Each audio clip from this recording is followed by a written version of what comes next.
वअलैकुम वरहमतुल्लाहि वबरकातुहू नहमदुहु व नुसल्ली अला रसूलिहिल करीम अम्मा बाद। मुहतरम हाज़रीन किराम, अल्लाह तबारक व तआला के इतने बड़े इनामात हैं, इतनी नियामतें हैं और अल्लाह ताला का इतना फ़ज़ल है कि अगर हम उसकी रहमतों का ज़िक्र करें तो हम खुद सोचने में पड़ जाएंगे कि अल्लाह ताला कितना अपने बंदों पर रहम करते हैं और कितना अपने बंदों से मोहब्बत फरमाते हैं। क्यों? इसलिए कि मुस्नद अहमद, मजमुउज़ ज़वाइद और अबू यअला की रिवायत है। हज़रत अनस बिन मालिक रज़ी अल्लाह तआला अन्हु इस हदीस के रावी हैं कि रसूलुल्लाह सल्लल्लाहु तआला अलैहि वसल्लम ने इरशाद फरमाया, जब अल्लाह ताला किसी बंदे को किसी बीमारी, जिस्मानी बीमारी में मुब्तला करते हैं तो उस वक़्त अल्लाह ताला फ़रिश्तों से कहते हैं कि इस बंदे के लिए उन तमाम नेकियों का सवाब लिखते रहो जो उसने सेहत की हालत में, तंदुरुस्ती की हालत में, अच्छी हालत में उसने नेकियां की हैं। और जब वो अल्लाह ताला उसे शिफ़ा देते हैं, बीमारी से उसे छुटकारा नसीब करते हैं, तो अल्लाह ताला उसे गुनाहों से धोकर पाक और साफ़ कर देते हैं।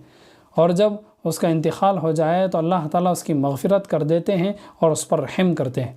यानी इस हदीस पाक में कितनी बड़ी दौलत है कि इस हदीस पाक को सुनने के बाद हर ईमान वाले को चाहिए कि जब अल्लाह ताला सेहत दें, तंदुरुस्ती दें, ताकत दें, जिस्म में क़ुव्वत हो तो नेकियां करें, नेक अमाल करें, सवाब के काम करें, अच्छे काम करें, इबादतें करें। क्यों? इसलिए कि अल्लाह ना करे कभी भी इंसान का वक्त एकसा नहीं होता। कभी जिस्मानी बीमारी आ गई, कभी सर में बीमारी, कभी जिस्म में बीमारी, कभी हाथों में, पैरों में, कहाँ कहीं किस्म की बीमारी आ जाए, उस वक़्त इंसान नेक अमल नहीं कर सकता। तो अल्लाह ताला उस वक़्त फ़रिश्तों से कहेंगे कि इसने जितनी नेकियां अपनी सेहत में की हैं, इतनी ही नेकियों का सवाब इसकी बीमारी की हालत में भी लिखते रहो। और जब अल्लाह ताला अगर उसकी नसीब में अल्लाह ताला शिफ़ा रखें, शिफ़ा मिल जाए तो शिफ़ा भी मिल गई, बीमारी भी चली गई, सेहत फिर वापस आ गई और अल्लाह ताला उसके गुनाहों को धोकर पाक और साफ़ कर देते हैं। कितनी बड़ी बात है कि बीमारी की हालत में अल्लाह ताला ने गुनाहों की भी माफ़ी कर दी।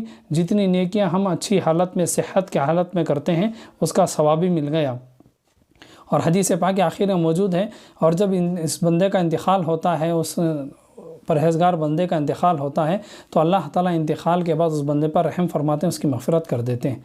और दूसरी रिवायत मुस्नद अहमद, मजमुउज़ ज़वाइद और तिबरानी की रिवायत है और इसके रावी शद्दाद बिन औस हैं और ये हदीस क़ुदसी है कि अल्लाह तबारक व तआला ने इरशाद फरमाया, जब मैं किसी बंदे पर मुसीबत, परेशानी और बीमारी भेजता हूँ और वो उस मुसीबत पर, परेशानी पर, बीमारी पर वो राज़ी रहते हैं, खुश रहते हैं, मेरी हम्दो सना करते हैं, मेरी तारीफ़ करते हैं, मेरा शुक्र अदा करते हैं, तो मैं उनके लिए माफ़ी का इनाम लिख देता हूँ। यानी अल्लाह ताला जितनी वो तंदुरुस्ती में नेक अमाल करते रहे, इतनी ही सवाब, इतनी ही नेकियां फ़रिश्तों को फरमाते हैं कि बीमारी की हालत में भी इनके लिए सब कुछ लिखते रहो।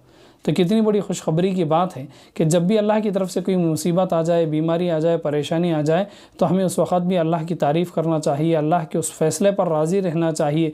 जब हम अल्लाह के उस फ़ैसले पर राज़ी रहेंगे, बीमारी हो, परेशानी हो, मुसीबत हो, और हम अल्लाह की तारीफ़ भी करते रहेंगे, तो अल्लाह ताला हम तमाम को वो सारी नेकियां करने का सवाब अता करेंगे जिस वक़्त हमारी सेहत अच्छी थी।